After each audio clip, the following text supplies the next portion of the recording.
Hi there, this is Team 9. My name is Kevin Kusuma. I'm from the MSBA program. Hi everyone, I am Marcelo Santos and I am with the MSIS program. And I'm Tim Gain, and I'm with the MSBA program. I'm Evans Tan, and I'm with the MAC program. We have been given the data by the latent construction, and we have created a dashboard to answer some of their questions to help them manage their business. The main question here is that we are trying to help them to figure out the workers that are on the bench, meaning those workers that are supposed to charge the hours to a project, but instead they charge the hours to an overhead, which means they are getting paid without doing a work. I'm gonna share my screen here to give you a look of our dashboard. This is a dashboard that we created. On the top section, under the title, under the logo, you can see the filters. There are a couple of filters here. One is the trade filter, the other one is the business unit. This will enable Jeff to look at a specific trade filter or business unit if he wants to. And these filters will be applied throughout all the dashboard. So we have right below the filters, 3 high-level cards. So the first card talks about the latest week on the bench count. Right now, so week 44, it's 0. So there's nobody that's on the bench right now. If you see, the arrow below shows -2. That means 2 people was on the bench for week 43. And so using this high-level card, Jeff can just see and know for that particular week, is there someone that's on the bench? And then quickly scroll down to the bottom to do a drill down and get more information to make a decision on what to do. So the next card we have here is the latest week total utilization. Obviously, it correlates with the latest week on the bench count. And so because the latest week on the bench count is 0, our total utilization for week 44 is 100%. And so this will allow Jeff to have a quick overview on what the utilization of the company is at for the latest week.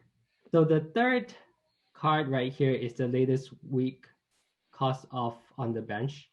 So what that measure is basically the number of people on the bench, and you times them by their average charge rate. And so that will give Jeff an idea of, for that particular week, how much money, let's say, was charged to overhead because those people were on the bench. For this next section here, talks about the utilization. And so just overall, going from the first week, this shows it's got the manager IDs at the bottom of how many on their team are being allocated properly. And so for the most part, most managers are doing a very good job, 100% where they don't have any of their employees that are on the bench. And so most of them are doing a very, very good job. And obviously there's a couple of them towards the right who have had a few issues with some of their employees being misclassified. But this kind of looks generally from day one. But if you click on a particular week number, say 41, if we click on 41, then on there, that'll show where they were for that particular week, as opposed to overall. And so if Jeff's objective is to look and see how things are trending week over week, or just how things are progressing over time, that'll show one at a time. Now, if we click on, for example, where it says 97% towards the end, we can drill down and get some more specific information as to what's contributing towards that. So of these employees here, there is one, the one listed at the bottom, who is misclassified in terms of being listed as overhead when it should be job costed. And so you can get more specific information, more detailed as to which particular employees had an issue that particular week. So anyway, it's a great utilization to give an overview, but can also drill down and get more specific information as well. Well, this next card shows the people actually who are on the bench, and we have it throughout the whole period, week by week, showing how many people we have on the bench and the cost of those people being on the bench for the company. And as on the cards before, we can drill down as we click on any of those numbers there, and we'll see who are those employees on the bench and the cost for them being on the bench, and that will give Jeff opportunity to reallocate these people as he finds them on the bench. As you can see there, you can get more detailed information about, okay, who it is, how much they are costing to the company, and how can we allocate them better. So this will give him an overview of everybody on the bench throughout the periods, and also he can drill down and get specific information on those people, and that will help him also work with the managers to get people properly engaged on specific jobs, and of course not be on the bench. In this section, we're going to talk about the forecast. So we have decided that it's necessary for us to create some kind of a prediction or projection of which job code or project will end soon, so that it will give Jeff the ability to to plan for the future. So if he knows which project will end next week or the week after that, he will have the ability to think of who are the workers that are associated with that project, so that uh, he can plan where he's going to um, assign them to a new project.